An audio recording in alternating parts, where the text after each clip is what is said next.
তো নমস্কার বন্ধুরা, আশা করি সবাই ভালো আছেন। তো বন্ধুরা, এখন আমি শাকিব খানের তুফান ছবিটা সপ্তম দিনে কেমন কি কালেকশন করলো সেই বিষয়ে কথা বলবো, এবং তার পাশাপাশি জিৎ এবং রুক্মিণী অভিনীত ছবি বুমেরাং, তো সুপারস্টার জিৎ এবং রুক্মিণী অভিনীত ছবি বুমেরাং, তো সেই ছবিটা 17 নম্বর দিনে কেমন কি কালেকশন এসছে এবং ছবিটা টোটাল এখন মধ্যে কেমন কি কালেকশন হয়েছে সেই বিষয়ে একটা ডেটা আমাদের সঙ্গে পেয়েছি, সেটাই শেয়ার করার চেষ্টা করব। তো এর মধ্যে কতটা সত্যতা রয়েছে বা মিথ্যতা রয়েছে সেটা জানি না, এটা মোটামুটি আমরা যে সোর্সগুলো থেকে যেটা জানতে পারলাম সেটাই আপনাদেরকে জানানোর চেষ্টা করব। তো আশা করছি আপডেটটা অনেকটা অথেন্টিকই হবে। তো মোটামুটি প্রত্যেকটা বন্ধুকে অনুরোধ করব, যদি ভিডিওটি আপনাদের পছন্দ হয় অবশ্যই ভিডিওতে লাইক কমেন্ট শেয়ার করে দেবেন। চ্যানেলটা নতুন থাকলে অবশ্যই চ্যানেল সাবস্ক্রাইব করে দিয়ে পাশে বেল আইকনটা অবশ্যই প্রেস করে দেবেন।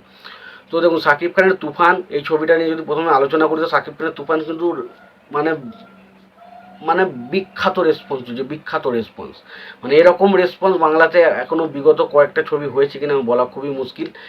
বিখ্যাত রেসপন্স চলছে এবং এই ছবিটা প্রায় দেখার প্রত্যেক দিন প্রায় 70 থেকে 80% শো কিন্তু অলমোস্ট ফুল থাকছে, যেন বোঝা যাচ্ছে যে বেশিরভাগ মানুষই কিন্তু ছবিটা দেখতে যাচ্ছে। মানে আমি যদি প্রথম মর্নিং থেকে রাত্রি শো যোগ করেন তাহলে দেখবেন যে প্রায় এভারেজ বা গড়ে কিন্তু 70 থেকে 80% লোক কিন্তু এই ছবিটা দেখতে যাচ্ছে। সুতরাং এই ছবিটা দেখার জন্য অডিয়েন্স কিন্তু প্রচুর ভিড়, এবং সপ্তম দিন এটা দেখুন কোনো রকম কোনো ছুটির দিন নয়, এখানে সবাই কাজে যে যার কাজে ব্যস্ত থাকে। তারপরে সেখান থেকে ছবিটা সপ্তম দিনে কালেকশন আনতে পেরেছে 1,45,00,000 টাকা, যেটা কিন্তু একটা মারাত্মক কালেকশন। এটা হয়তো আপনি যদি হিন্দি ছবি এসব ছবি নিরিখে দেখেন সেটা হয়তো কিছু নেই, কিন্তু হিন্দি ছবির শো সংখ্যা দেখবেন, হিন্দি ছবির শো পায় প্রায় 10,000, 15,000, 20,000, 25,000 এরকম শো পায়। সেখান থেকে এই তুফান ছবিটা শো পেয়েছে কত, 150, 200। তো বুঝতে পারছেন অনেক শো সংখ্যাতে অনেক পার্থক্য, এবং তার পাশাপাশি হিন্দি ছবির সাথে তুলনা করলে হবে না। তবে যদি এটা শুধু আমি একটা বাংলা ছবি নিরিখে দেখেন, কালেকশনটা ট্রেমেন্ডাস কালেকশন, কারণ একটা ছুটির দিনে একটা বাংলা ছবি এসে 1.5 কোটি প্লাস কালেকশন করছে, মানে সেটা বিরাট ব্যাপার।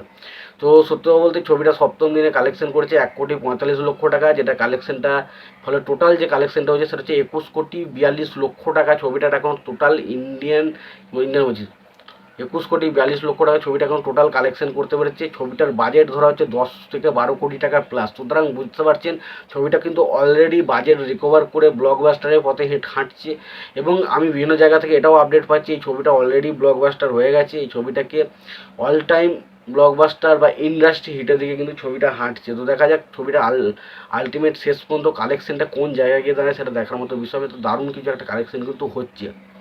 এরপর যদি বুমেরাং ছবিটার কথা বলতে, বুমেরাং ছবিটা কিন্তু মোটামুটি কিন্তু রবিবারের দিনে কিন্তু ভালো রেসপন্স পেয়েছে, মোটামুটি প্রায় 20 থেকে 25 লক্ষ টাকার মতো একটা কালেকশন কিন্তু বুমেরাং ছবিটা মানে করেছে রবিবার দিন। এবং শো সংখ্যা যদি বলি, শো সংখ্যা কিন্তু বেশ ভালো রকম হাউসফুল শো ছিল।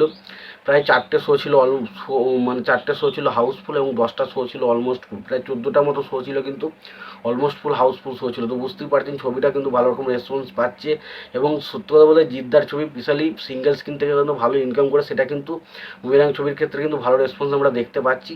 এবং যদি আমি টোটাল কালেকশন বলি, বুমেরাং ছবিটা 17 দিনের শেষে মোটামুটি 1,30 থেকে 40 লক্ষ টাকার মধ্যে কিন্তু কালেকশনটা ছবিটা করেছে, এবং ছবিটার বাজেট যেহেতু ধরা হচ্ছে 1 থেকে 1.5 কোটি টাকার মধ্যে, তো আশা করা হচ্ছে খুব তাড়াতাড়ি ছবিটা তার বাজেট রিকভার করে ছবিটা সুপারহিট বা ব্লকবাস্টার হিটের দিকে কিন্তু ট্যাগ পেয়ে যেতে পারে। তো এই ছিল আমার মোটামুটি দুটো ছবির বক্স অফিস সিনারিও নিয়ে আমার মতামত। তো তোমাদের কি মতামত রয়েছে তোমরা অবশ্যই কমেন্ট বক্সে কমেন্ট করে জানাতে পারো। তোমাদের যদি ভিডিওটি পছন্দ হয় অবশ্যই লাইক কমেন্ট শেয়ার করে দিও। চ্যানেলটা নতুন হয়ে থাকলে অবশ্যই চ্যানেল সাবস্ক্রাইব করে দিয়ে পাশে বেল আইকনটা অবশ্যই প্রেস করে দিও। ভালো থেকো, সুস্থ থেকো, দেখা হচ্ছে পরে ভিডিওতে।